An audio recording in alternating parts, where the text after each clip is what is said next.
Okay, so I'm going to walk you through how I actually have been using external tools this quarter with my students in modules. So students had choices in what modules they completed, but I'm going to show you this one called Jefferson. It's got lots of different external tools that I've embedded in different ways. So I thought that I would just show you that because it's something that I've already created. So each module has 4 parts. It has learn, do, reflect, and connect, and then they do a check-in at the end. So a couple different ways that I've used external tools. Each module has learning targets. So this is a place where students go in and they can see their what the learning targets are for the module. I have used Genially for this. So I created this little presentation in Genially, and then I just embedded it here.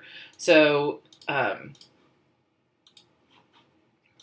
you can see that once I add here, I can click to move on. It's moving a little slow. And then I can just move through this genially, and so it tells them what their 3 learning targets are. And then I just have them do a really quick different activity. So here they can just drag these things. No, it's sort of cut off. But they can do this, and they get that thumbs up, and then they can go back to Canvas, and they can mark this page as done.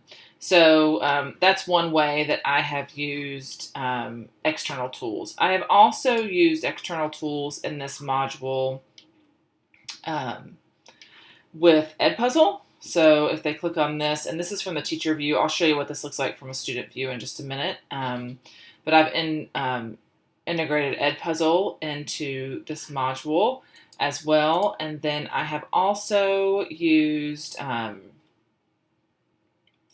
something called Educandy for these review games. And I really like this. I've embedded a YouTube timer here just for them to sort of keep track of things.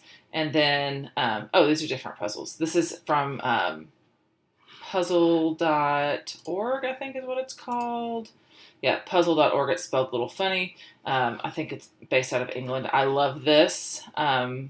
There's a free version and there's a paid version, but I can embed things right into Canvas.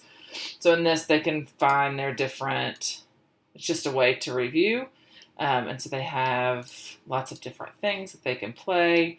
And so that is one other way that I have used external tools in this module. So this module has several different external tools that I have used to just sort of help students work their way through this module. Now, this is a self-directed module.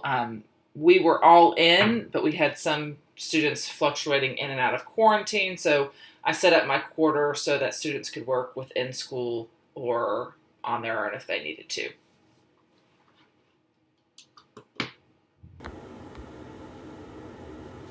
Okay, so this is what that module looks like from a student's perspective. We are on iPad, so this is within the app. So over here you'll see, here are my requirements. So if I click on the learning targets, this is what it looks on an iPad. So here's the embedded Genially, and then they can move through it, and then I just have them mark it as done. Here's what the Edpuzzle looks like. So I can just hit this and launch the external tool, and it's going to launch Edpuzzle, and it should just kick off, although I've done this one already.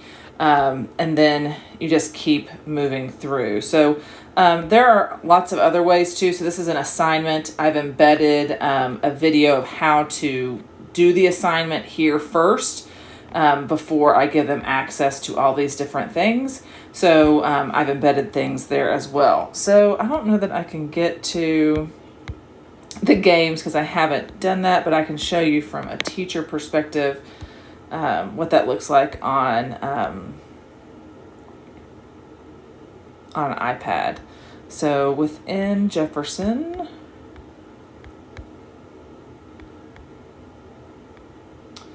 so those review games look like this on an iPad. So I've embedded a YouTube video, and then right here are those embedded games. So again, they can this is really just for them to become more familiar with different things.